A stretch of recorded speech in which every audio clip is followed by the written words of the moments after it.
సృష్టిలో ప్రాణానికి విలువ ఉన్నది. ప్రాణం ఉంటే కష్టము, సుఖము, దుఃఖము, ఆకలి దప్పులు, నిద్ర సహజ సిద్ధంగా ఆవహించి మానవ శరీరాన్ని ఆధిపత్యం వహిస్తున్నాయని తెలుస్తుంది. అది ప్రత్యేకంగా ఆలోచన వహిస్తేనే అర్థమవుతుంది. మానవ జన్మలో ప్రతి జీవితానికి అమ్మలేని వారుండరని తెలుస్తుంది.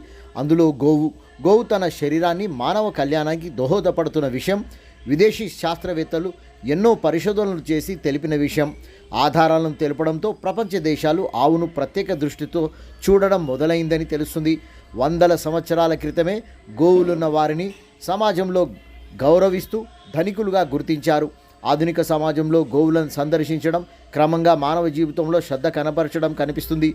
వారంలో ఒక్క రోజైనా గోవులకు గడ్డి వేయడం, పండ్లు, గోధుమలు, రొట్టెలు, బెల్లం, కొబ్బరి ఇలా ఆవుకు ఆహారంగా తినిపించడంతో మానవ జీవితంలో ఎన్నో మార్పులు జరుగుతున్నట్లుగా గ్రహించి వారి జీవితాల్లో జరిగినవన్నీ చూసి ఈ కార్యాన్ని నిర్వహిస్తున్నట్టుగా తెలుస్తుంది. గోశాలలో గోవు తన తీయనైన అమ్మ ప్రేమను, తన ఆప్యాయతను నాలుకతో తన బిడ్డను మృదువుగా నాకుతున్న సన్నివేశం చూపరులకు ఎంతో కనువిందు చేస్తుంది.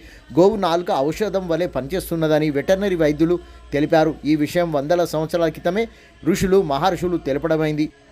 ఆవు పాలు, ఆవు నెయ్యి, ఆవు పేడ, ఆవు వెన్న ఎంతో మేలు చేస్తున్నది.